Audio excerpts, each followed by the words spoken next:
he saw 3 wolf-like creatures. The biggest one looked over my way and looked right at me, stood up on 2 legs, and ran at me. We're both 70s kids, so we were pretty young when we figured out, when we saw the Gimlin film and the Patterson Gimlin film, and that's what got me going anyway. Once I saw that, and then I've always been interested in other stuff like the paranormal and stuff like that. But I grew up the same way as Brian. I saw the Patterson Gimlin film. When I saw it, I immediately, even as a child, knew that it wasn't a person in a costume, because at the same time, Planet of the Apes was out and you were watching those guys in those costumes, and that's Hollywood doing the best they can back in those days. And I just knew it was a live creature. As a little child, I knew that thing was real. And ever since then, I developed an interest for it. I kind of got into it hot and heavy as a kid. Then as I got older, you lose interest in it, but then you still think about it. And as time goes on, you gain interest back. And Brian and I met through the same job we both worked at. And I was doing a podcast that wasn't cryptid related, and so was Brian. And we met and started talking about our interests and whatnot. And we actually met on a trip out to Oregon. Of all places, the Pacific Northwest is where we actually started meeting and talking. Yeah.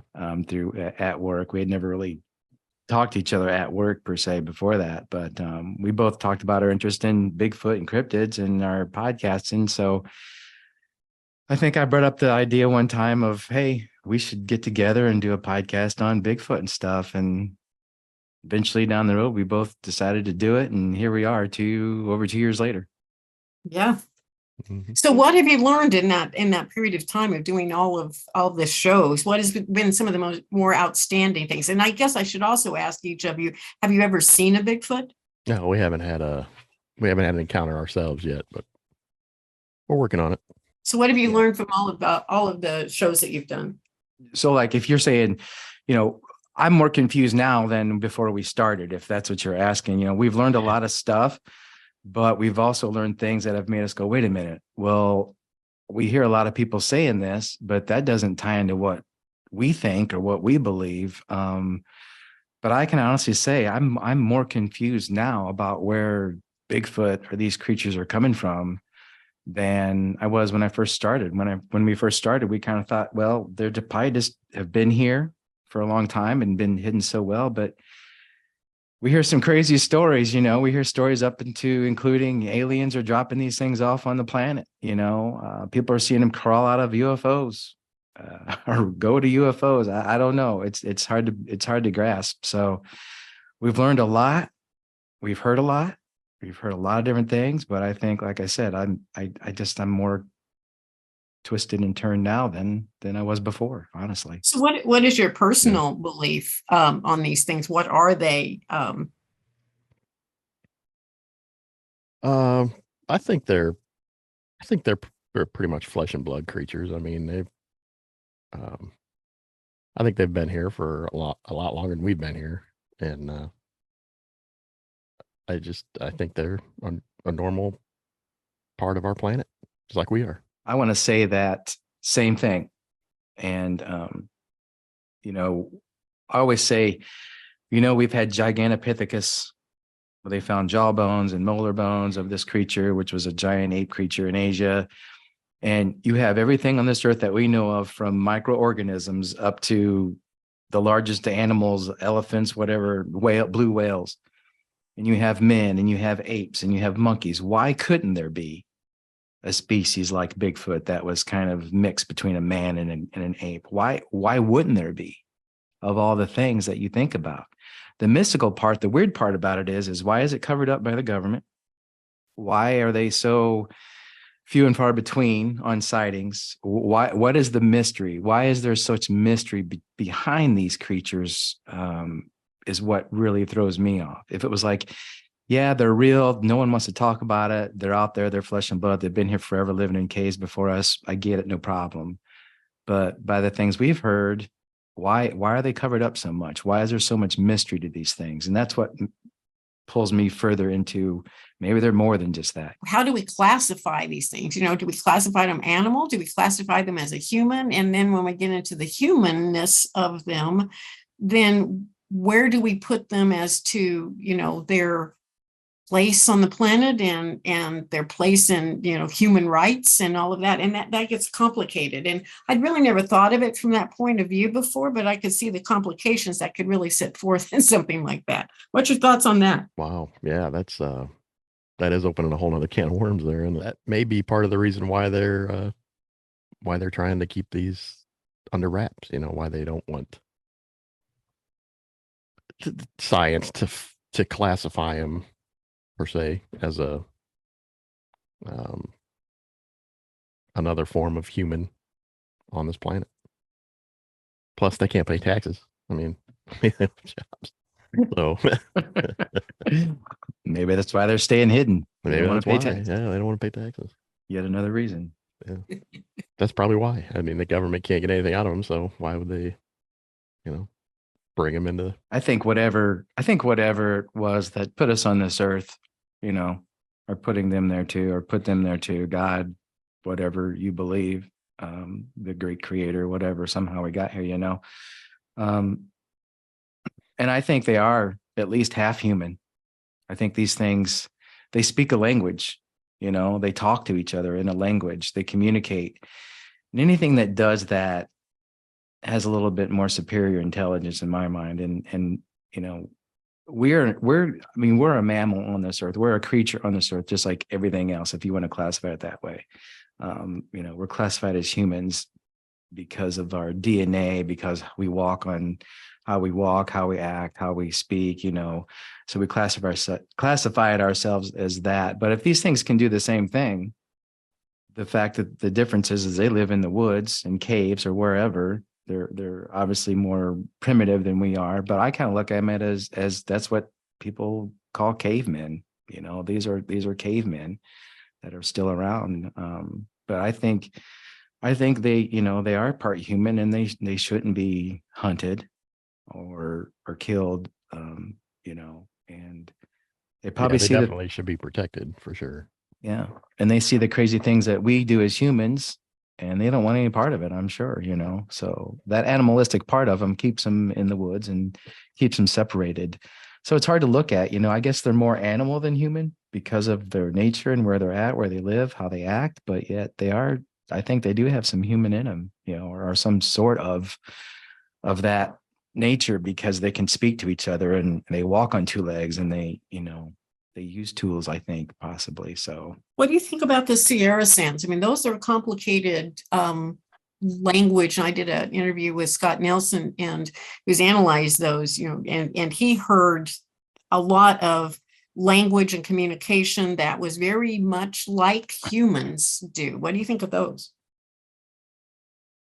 Yeah, those were something. We interviewed Ron last year sometime, I think it was. And yeah, those are some interesting sounds.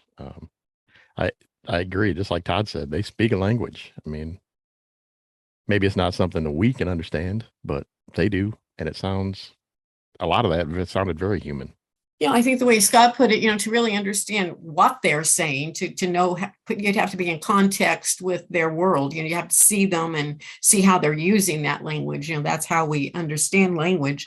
To just hear the sounds didn't really tell us what they were saying. It just told us that they were doing the inflections and, the way that they were expressing themselves. It sounded very clearly to him that there was some communication, like the language going on. Right. And you could tell who was in charge in those recordings and what they were, not what they were saying, but they could tell who was the boss in those recordings. Mm-hmm. What's your favorite cryptid? I'm more partial to the water cryptids, Loch Ness and all them.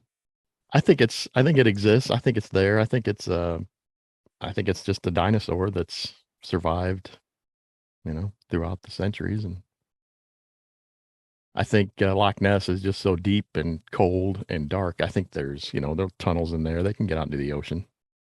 I think Loch Ness is just their safe haven, their home. I think they can get out and get about, I think, just like Lake Champlain, I think it's the same thing. we actually haven't had a sighting. We haven't done an episode. That's one creature haven't. that That's we have one not yeah. done an interview on. And we need to get someone who's seen a Loch Ness type monster. Yeah, we've been looking, but nobody's come forward yet. So we'll keep trying. Dogman is becoming a big one to our surprise. We've had quite a few Dogman encounters. I have to agree. I'm starting to get Dogman a lot. And does it seem to you in your interviews that Dogman seems a little more vicious than Bigfoot? Yeah. Definitely. Yeah. He scares me because I think that if there's any cryptid out there that would do person harm or kill them, would be Dogman. You know, right. Supposedly he's a modern day werewolf, and wolves aren't going to be nice to people either. Regular wolves is a scary thing. Yeah. Bigfoot seems to be a little bit more docile and timid. Yeah, but I think Bigfoot's just protecting their own. I mean, they're just protecting their territory and their families, and they just don't want anybody else around. So I don't think they would actually necessarily kill anybody. I mean, they would if they had to, I'm sure, but I think they're just more into scaring you away than hurting anyone. What do you think about the missing 411, where they correlated a lot of people missing from the national forest and especially near Bigfoot sightings? Again, is that Bigfoot or is that some other cryptid that we don't know about yet? Maybe those are Dogmen that are. We've done several episodes on this, actually. We try to do one every so often on some strange missing cases that have happened in the mountains or the woods, and there's really no explanation as to why. And they either, most of the time, never found the body. And if they did, there's strange circumstances. But we're hearing so many things and so many different cryptids. Who knows? It could be aliens. It could just be your typical mountain lion, but there's so many things that point away from that, and so many circumstances, if you listen to the episodes, that don't make sense. How did this child that was 3 or 4 years old get from point A to point B, which is 5-6 miles away, and in a 5-hour time span, and no footprints or something took him there, but there was no blood, nothing like that. Just weird circumstances that make you wonder, was he carried off by something that could traverse very quickly through the mountains or wherever. So it definitely makes you wonder. There's some unexplainable things out there, again, that you got to wonder, and it's happening when people go out into the mountains and the woods. So what is out there? What is out there doing these things? What are the very cryptids that you've heard of? If you were just to name off cryptids, we've got Dogman, Bigfoot, aliens are actually considered a cryptid because they're seen but not really identified as a being, but kind of in there also. So what others have you heard of?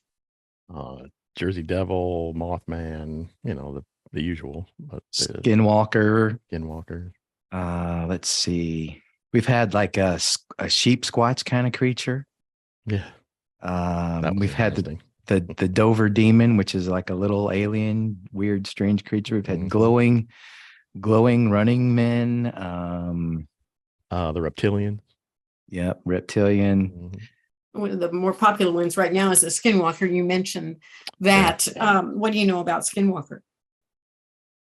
Not much. I mean, that one's still the big mystery. A lot of the legends say they're shamans that have gone bad. So I don't know. It's just and if you try to talk to some of the natives, they won't talk about it. So it's hard to get any information other than maybe somebody who's already seen it. And then you're just going by, hearsay. So that's one still a big mystery. Yeah, there's a lot of paranormal and mystical things that go on with the Skinwalker, and I don't think they will talk about it because if they do, their belief is if they do talk about it, they'll bring it forth. It'll come about by speaking about it. I don't know if it's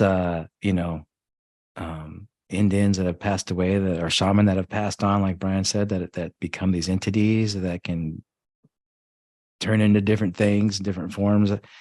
It's just so strange. There's a different world out there that we're not aware of, a paranormal side, a portal side, something going on Because these people are seeing these things, and they're not making it up. They're not in it for Yeah. money. They're not making any money by doing it. They're getting laughed at, if anything, if any publicity, for the most part. So it's just so weird. I don't know. Yeah, and there's that fine line between like this cryptid world and this kind of paranormal sort of here, not here kind of reality that seems to be manifesting. Those two kind of get lumped in the same boat sometimes, and it's really hard to discern because all we have are personal testimonies, and those are all over the place. I'm sure you're finding that too.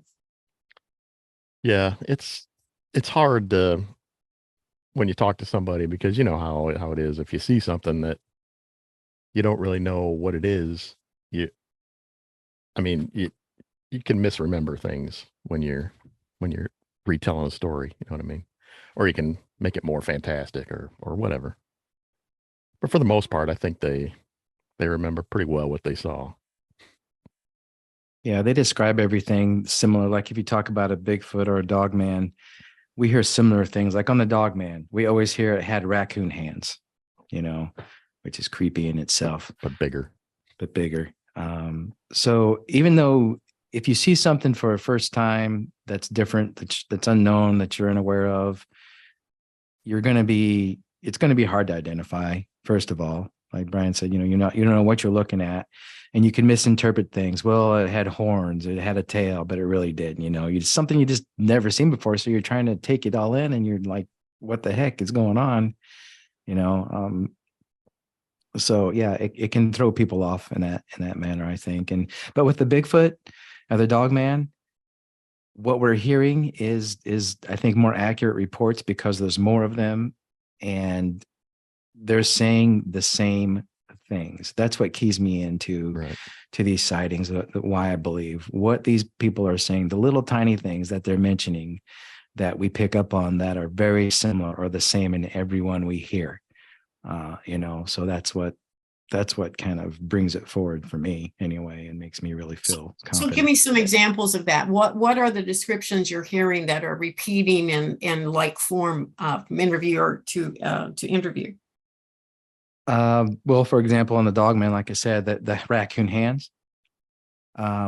A lot of them will also say that if you've ever watched the movie Van Helsing, the werewolf on there is exactly what these things look like. We've had several people say that, which is terrifying looking. Yeah. Bigfoot, it's always some of them are a little different, but that they always talk about the wide mouth and the nose being wide and kind of button, and then the deep set eyes. Sometimes the eyes are black. Most of the time the eyes are black. But sometimes we talk to people that they see like green eyes or blue eyes or something like that. Just mannerisms. What else, Brian? Can you think of that people are talking about, like on Dogman or anything? Sometimes they have a tail. Sometimes they don't have a tail. Yeah. They don't notice the tail. Sometimes they look more like a German Shepherd or a Doberman. So different head shapes, different snout shapes. But they're all, it's either a long snout or a short snout. The colors are always either black or brown with dogmen. Bigfoot varies. Sometimes they're red, sometimes they're brown, sometimes they're black, sometimes they're white. Yeah. Sometimes they look more gorilla-ish. Sometimes they're more human. I've also heard that the more human ones are the ones that are more scary. Are the ones that could probably actually kill people. Have you had any reports of people actually feeling like they were in danger when they had these sightings? Yeah. Quite a few people have said they felt unsafe. Like if they didn't get out of there right away, bad things are going to happen. Yeah, we've talked to people who've been chased by Bigfoot, been grabbed by Bigfoot. Yeah, several. Couple of guys who've almost thought they were going to shoot Bigfoot or dog man. We've actually got a gentleman we're trying to get on the show who's supposedly shot and killed a dog man while hunting with his brother. Hopefully we can get him on down the road. That would be really awesome. But yeah. What did they do with the body? The story was that they called his buddy, who was a DNR, And from there, he contacted other people. And then the next thing you know, well, supposedly they left the DNR guy there overnight, sitting in his truck with his headlights on it or whatever out in the woods to watch the body as it laid there. And the guy fell asleep and woke up in the morning and the body was gone, was what we were told. But I guess a lot of guys showed up in the black Tahoes. Your government people showed up. Wondering if they didn't just take the thing and try to make it hush hush. So, You know, by what means he was able to, he's saying anyway that he was able to kill this Bigfoot?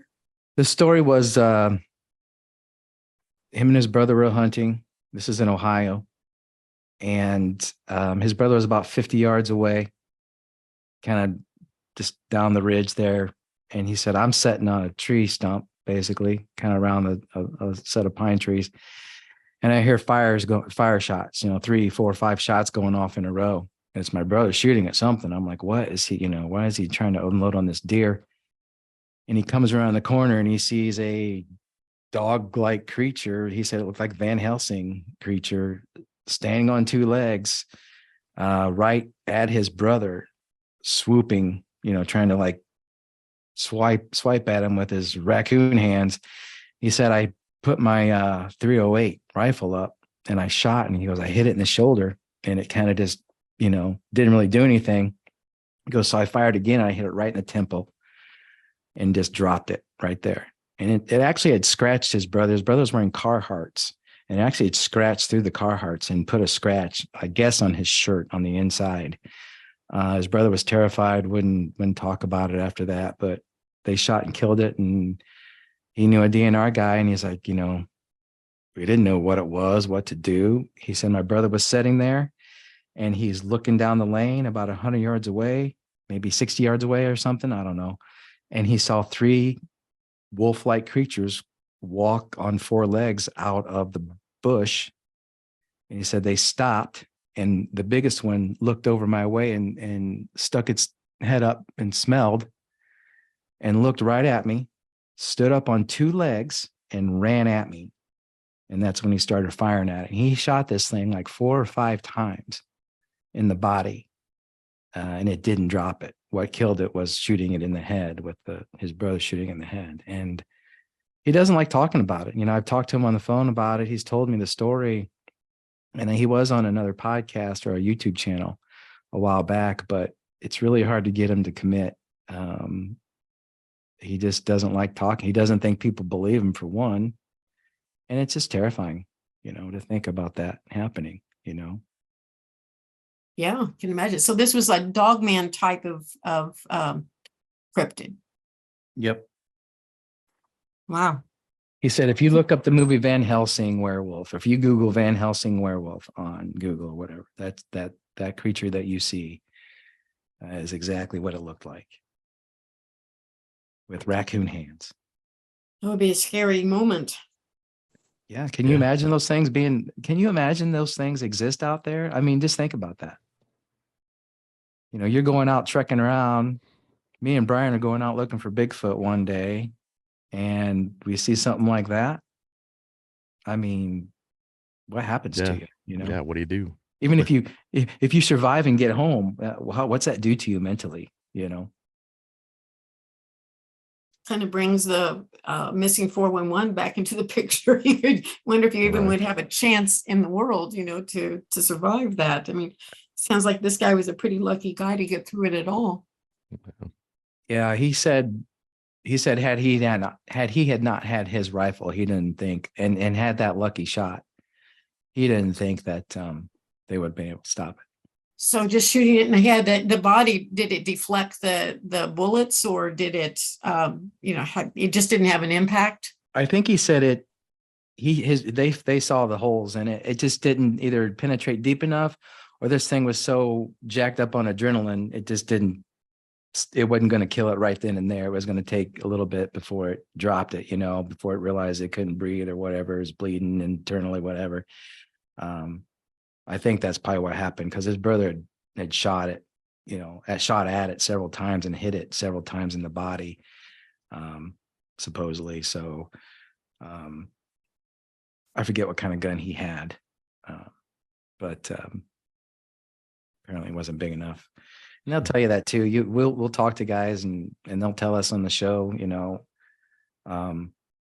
they'll say, hey, there's no way the gun I had was big enough for a Bigfoot or anything. You need an elephant gun to do any damage to these things, basically. So lucky shot on that guy's part, I guess. Well, that's amazing. I hadn't heard that story before, but it doesn't sound like he's very vocal. Did he, I guess, and I'm sure this is true, but I just got to bring it up.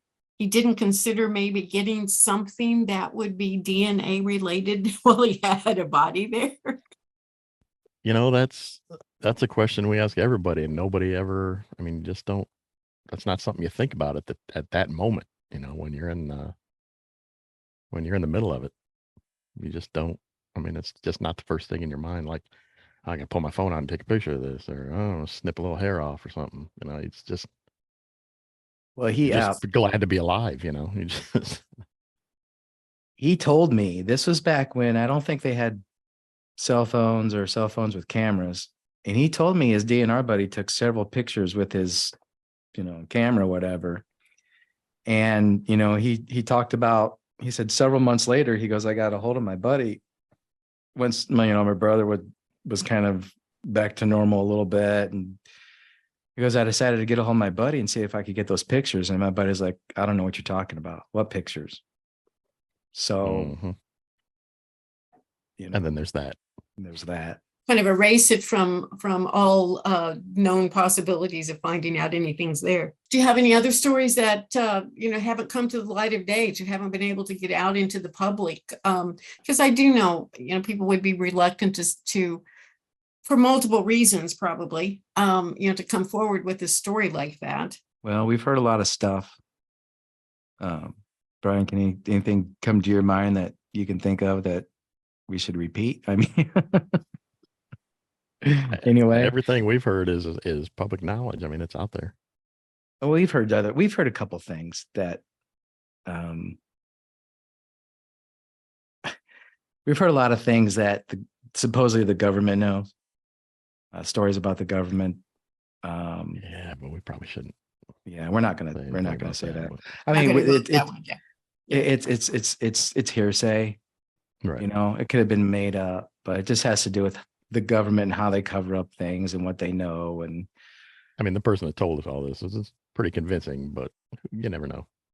Same thing is true with with the UFO thing. I've been a UFO researcher for a lot of years, and it's out there, but it's kind of known. It's a little bit more known now than before, but there again, I think by and large, it opens a can of worms. So it's kind of like just keep it all secret, and then we don't have to deal with it. Exactly. Yeah. Exactly. Until they, land on the White House front lawn. It makes me wonder, why now has the government come forward and at least said what they said? They're not denying it, or whatever it is that they proclaimed or didn't proclaim. We're not saying they're not real. Whatever they could be there, or we think they might be there. We've whatever. Why now? I think now because everybody's got cameras. Everybody, I mean, all these things are like the military videos that they just released a few months ago. The Tic Tac and all them flying around. It's just hard to say if there's a bigger plan, or if it's just, somebody decided to release some information. I don't think it was a huge surprise to a lot of people. It's kind of been coming for a really long time, and it was kind of non-eventful almost. Yeah, it was actually pretty disappointing what they came out with. But, it's just to appease people and get us to shut up and get back in line. And I think more people believe in aliens than anything. Oh, sure. You take a survey, you're going to have more people believing in aliens than you are Bigfoot. And maybe them coming forward and saying what they said or whatever, not denying whatever, maybe that was a step to get us going for more things. Maybe they will tell us that Bigfoot's a real creature or Dogman's a real creature someday. I don't think they will, but and that goes to a lot of things, industry, people aren't going to want to go out in the woods. Either people are not going to want to go out in the woods, or they're going to want to go out in the woods and shoot these things. So, you're going to have chaos a little bit going on there. But with the alien thing, you're right. Linda, didn't seem like it was a big deal. It was like, yeah, aliens might be real. Okay, cool. Yeah, we thought that anyway. Moving on. Well, I think we've been conditioned for an extremely long period of time on the whole UFO alien possibility of other planetary life, possibilities of that interaction. There's a lot of conditioning that happens in culture. With Bigfoot, it's still such a taboo subject and such no one believes you. And it's the ridicule and the making fun of. One man that I interviewed, we were talking about the difference between Bigfoot and UFOs. And he said, well, UFO gets better press. The whole Bigfoot That's cryptid true. thing Yeah. is just really, really, it kind of almost made fun of because it's just the way our culture is and the way we tend to view it. It hasn't gotten really good press. It's still over there in that real taboo kind of thing. And once you acknowledge that there may be something like that out there, it becomes kind of a scary thought. You don't walk out in the evening even and put your trash out, your garbage in the garbage can without worrying about something. So I can kind of understand a little bit of that. Yeah, and I've said it on the show many times, and a lot of people just don't want to know. They just don't want to know that there's something else on this planet with us. They just want to live in their little bubble, thinking that we're the only ones here. We're the top of the food chain, and that's it. The thing that surprises me too about the Bigfoot alien thing is I'm surprised that more people are apt to believe in aliens than they are Bigfoot. I mean, like I said, you've got gorillas. You've proven that Gigantopithecus walked the earth. Science has said this. That's a derivative. I think Bigfoot could be a derivative of Gigantopithecus, possibly. I mean, you've seen these type creatures on the earth, but you're going to be more believing in a flying spacecraft and creatures from outer space, maybe if that's where they're coming from, than you are a Bigfoot. And I don't know why that's turned so differently. I mean, you would think, obviously, I'm going to believe something that walks around here in two legs and is hairy like a gorilla and lives in our mountains before I am flying spaceships and aliens and all that stuff. But it's the other way around. I think people believe more in aliens than they do Bigfoot. Mm-hmm. Is that because the government said they're real? No, I think before that they did. This whole Area 51 thing.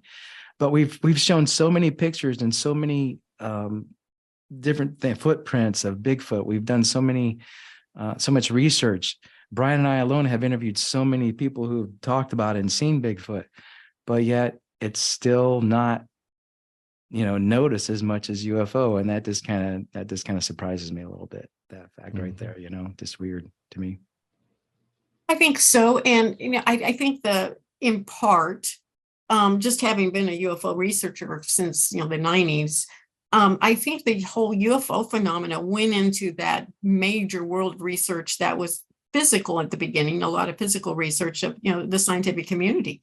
And with Bigfoot, we have a few people out there that's, kind of in that realm, looking at some things, but we don't have a lot of real physical stuff to measure. And, if that guy that shot Dogman would have just gotten some DNA, we might be there by now. I'm just kidding. We just don't have a lot of that scientific backing, of people to put it out there. Just not much available. Yeah, you're right. I guarantee you somebody's got something out there. And I've told Brian this before. We've talked about this before. If we ever got lucky enough to come across some kind of deceased cryptid or anything like that, we're not going to call anybody, especially the government. We're gonna take some samples and we're gonna keep our mouth shut and we're gonna wait, and we're gonna contact the right people down the road, and we'll take pictures too, whatever. But that's where people go wrong. If they see something, they have something, and we've interviewed these people that, there was a guy from Michigan whose neighbor shot and killed a juvenile Bigfoot, Randy. Brian. Yep. Our episode 91 and 92, if anyone's interested. 2-part episode. And all of a sudden, you know, someone called the cops, and right after that, here come the government van showing up. And it was gone, and they were told not Swooping to in speak and of taking it. all the evidence. Yep. Yeah, the story is if someone proclaims to have something, the government shows up, will take it, and they'll tell these people, if you talk about this, we'll ruin your lives. You know, you'll have nothing, or you'll spend time in jail for something, you know. So who knows? Who knows what? But really like happened. Roswell, a lot like the Roswell incident, you know, it's just like Yeah. push it under the rug and we're just going to ignore it and not deal with it. Mhm. Well, you know, I think you've probably run across a lot of the same stories that I have, but there's just so many convincing people out there that have had those one-time encounters, lived through it. You know, some of them felt threatened, some of them did not. But you know, they're just really ordinary, genuine people out there having experiences, and there's a whole bunch of them. Thoughts on that? And it's always the people that are just out camping or just out, you know, minding their own business in the woods, just enjoying nature. It's never the ones that are out there actively looking, you know. It's always just some guy going on a hike one day and, well, there's Bigfoot. How about that? Well, Yeah, most of the people you talk to, it wasn't that they were out, hey, I'm going to go look for Bigfoot today, and they see it. That's few and far between. I don't even know if we've actually interviewed anyone who said, yeah, I went out looking for Bigfoot and I saw it. mhm. It's always when people don't expect it, you know.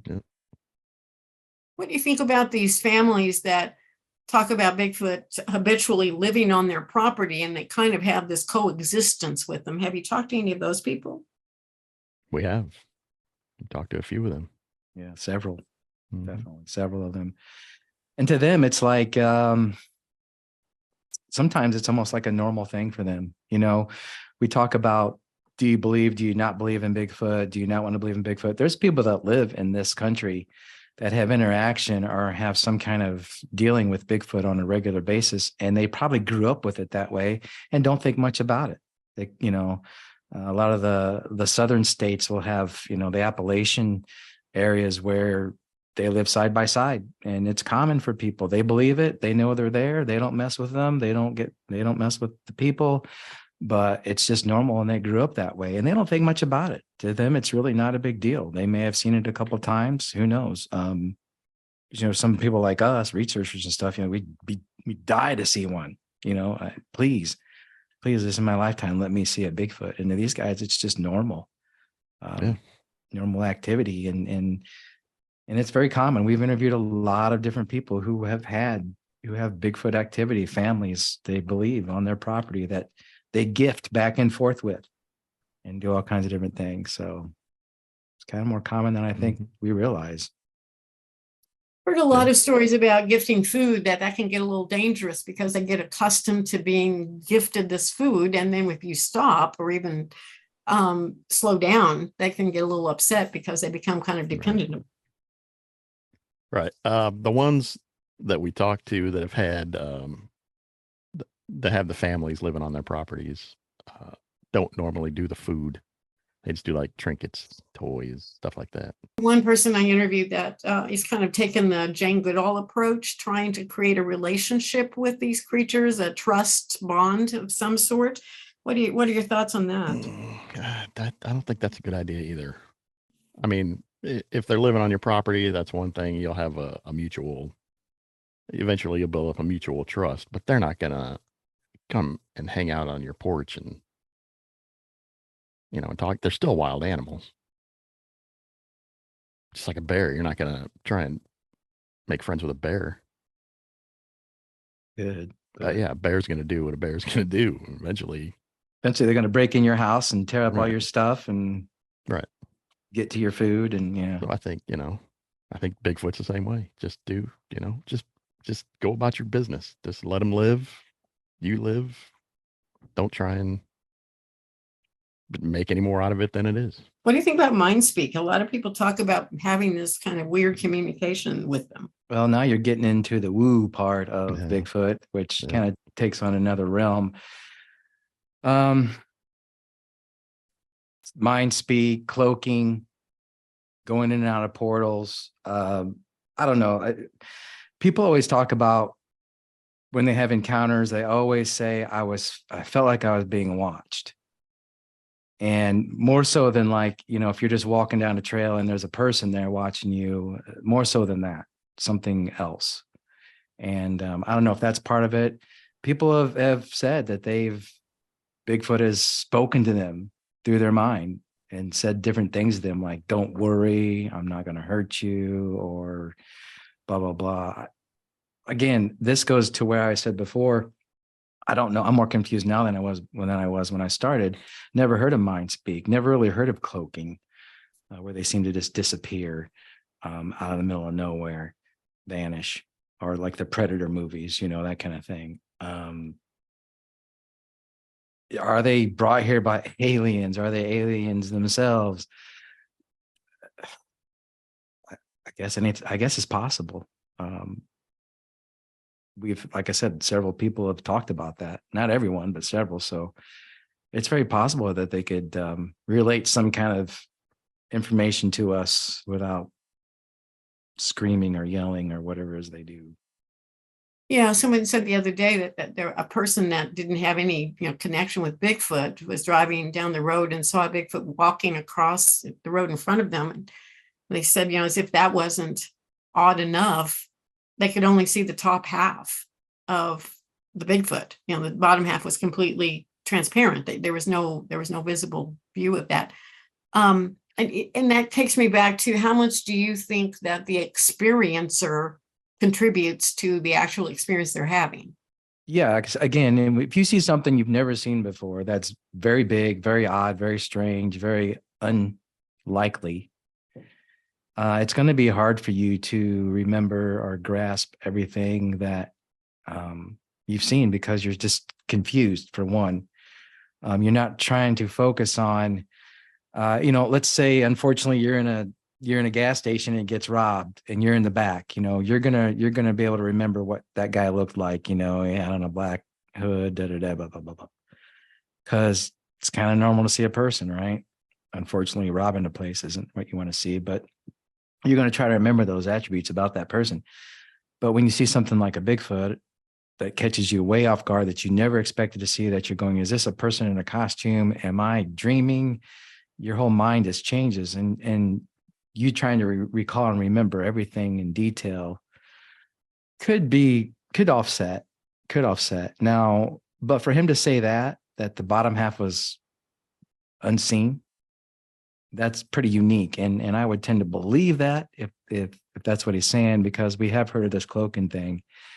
People can exaggerate things. They really can, especially if it's not up close.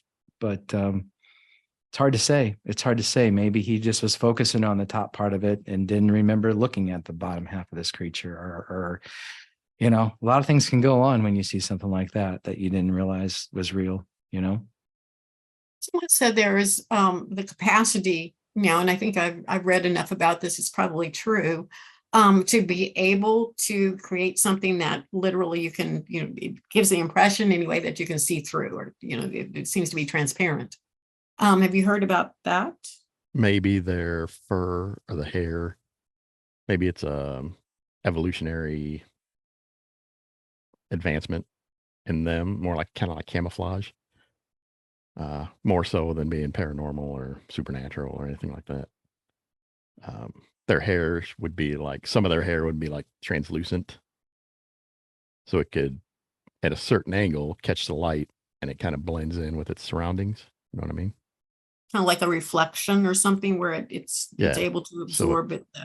Yeah. Yeah. So it makes it seem like the predator kind of cloaking, but it's really just a natural attribute of them, just blended in with their surroundings. You see, this is where I think the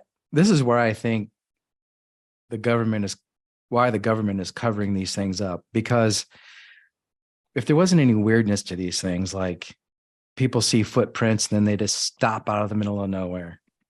We've heard stories about that. Following a Bigfoot footprint out into the middle of a field, they hit the last footprint, and then that's it. In the snow, even. what happened, or this whole cloaking thing. Well, it looked invisible.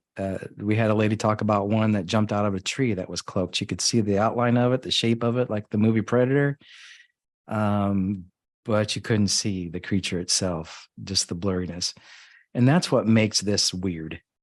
If you didn't have those parts of the encounters, if you just had, I saw it, it was walking, it went into a cave and I couldn't find it. If you just had those normal, I saw it, there it was walking on two legs, but you have these, it disappeared. It walked into the tree line and was just gone. It cloaked, it mirrored everything around it. Just that part is what makes it, to me, put it over the realm of normal. If you could say Bigfoot was normal, and maybe that's why the government is covering up, because maybe there's more to these things than just a flesh and blood creature. Maybe they have abilities that are beyond our world. I don't know. I'm just speculating. There may be a whole different ballgame of reality out there. I think I was interviewing Ron Moorhead and we discussed that maybe there's a reality that we're just not aware of. And we may have to sort of reassess how we measure reality in order to explain some of these things, because right now we don't have anything in our scientific, toolkit here to say that why or how that could happen. Sure. I haven't read his book yet, but I want to get that and read it. Yeah, the quantum Bigfoot, something Bigfoot, like that. Yeah. Mm-hmm. Yeah, that's one of his books. Yeah. Yeah. Well, I heard a story one time. You talk about reality or different levels of realms or whatever. And a guy trying to explain it was saying that, you look at fish in a pond, we're in one world, they're in another world. We can go in and out of their world, but they can't necessarily come in our world unless we make them come in and out of our world. You know what I mean? So if you want to look at it in that level, maybe there are other levels of things out there that exist that we're just not capable of going in and out of, and these creatures are for whatever reason. Like I said, if you look at the fish in the pond aspect of it, they are kind of like the ocean is its own world. Those creatures don't come in and out of that world. A whale doesn't necessarily going to come up on shore unless it gets beached, or Loch Ness Monster is not going to come out of there and tramps along the shore there or whatever. But we can go in and out of that world, and we've learned how to do it different ways, whether it be, just diving in the water, having scuba gear on, vessels, whatever. And maybe that's what Bigfoot's doing. Maybe he can move in and out of a different world that we can't, if you want to look at it in that way. And I'm just, again, this is speculation. Nobody knows. You just try to wrap your head around this and make sense of it, why this is happening and what's going on there. Exactly. But, for years, the same things have been reported with UFOs and aliens. They're there, they disappear, they come, they go. All my years when I got involved in Bigfoot, I had no idea that there would be so many similarities to the alien world and the Bigfoot world as far as the way that people are experiencing this. And I think you're onto something there. I think there may be an existence out here that we just don't have an idea how it works, and maybe it is able to kind of come and go from our existence, and we just aren't able to perceive it well. And what we're running head first into it right now, it seems like, because a lot of people are having these experiences. Yeah. Anything else you want to wrap up this interview with? I was just going to say real quick, talking about the different realms and whatnot, and the mind speak, getting back on the mind speak and that whole part of it. I kind of wonder if we as humans had capabilities at one point to do other things beyond what we're normally doing, like reading minds or getting those things. Maybe we're just kind of lost along the way, or we just don't know how to do, who knows in this world. But I think we have capabilities ourselves as humans that we haven't really unleashed or could unleash. I think in some ways we're doing it by technology, obviously, but I think in our mind and ourselves, we probably have more power than what we believe. And I think some of these creatures know that and have developed that and can use that to their advantage. And that's probably what they're doing.